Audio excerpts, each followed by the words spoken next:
please welcome Guthrie Prentice to the stage.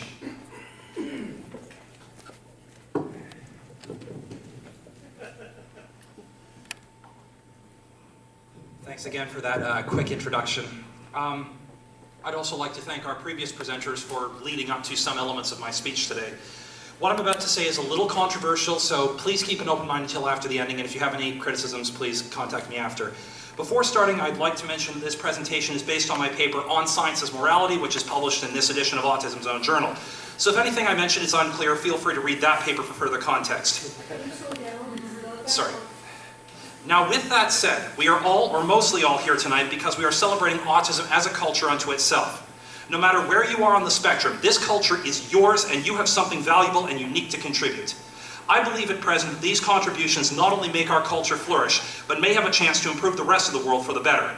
I'll make no bones about it. We live in a society where one's worth is defined either by how much they can exploit the system or by how well they can be exploited by others. This system is highly oppressive and in its decadent and declining phase. It could potentially take out all of humanity with it if and when civilizations around the world collapse, with resource drains and all the environmental impacts from climate change, not to mention how quickly our technology is advancing. Human society is not adapting quickly enough to keep up with everything. If we don't get our act together, we could very well see our species go extinct. But there is a ray of hope.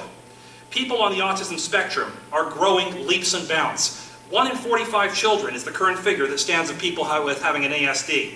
Other presenters have mentioned the possibilities that we are getting better at detecting autism, or that the spectrum may have been widened, but I believe a third reason may also be at play. Natural selection shows that whichever gene of combination is best adapted to the environment tends to thrive. I am proposing that the raise in autism rates may be in part humanity trying to adapt to greater complexity of knowledge and technology, and trying to devise solutions to the predicament we are currently in. I think it's high time that those on the spectrum were given an opportunity to use our gifts to make the world better for humanity as a whole. Yes, we are disabled in some ways, but that is mostly because society will not provide the resources to remove systemic barriers and make it accessible for all of us. It's time that we took a leadership position and, using a scientific approach, including social science, evidence-based policy, and art, started creating a world where oppression is minimized and everyone's standard of living and freedom are increased. Our unique perspective and learning styles allow us to see details that others often miss. Because of our social difficulties, people will have to explain social norms to us. Those explanations must be rationally defended. If they can't be, then the cultural norms or moral edicts, which are oppressive, need to be dismissed and replaced with something better. Even those who can't tie their shoes or hold a 9-to-5 job could be incorporated in such a system. Their unique ideas could be solutions to solve any plethora of problems. Such solutions could be contested and contribute to an ever-evolving understanding of objective reality. This knowledge gained from this understanding can be applied to improve everyone's lives, as science, when correctly used and applied often as possible, has done so in the past.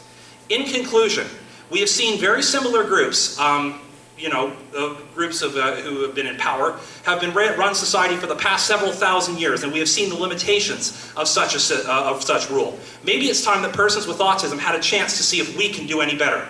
If everyone across society were to document their experiences and impressions of life, and if that were coupled with the best available scientific data and mathematical models, the minds of those on the spectrum could come up with the creative and unique solutions necessary to minimize oppression for everyone and help solve the problems the world is facing. We've been hiding our various gifts for too long. It is time we took the experiences of everyone and applied our gifts to them in such a way that we make a brighter future for all. One where people are not thrown under the bus in order to make the system work. Thank you. All right.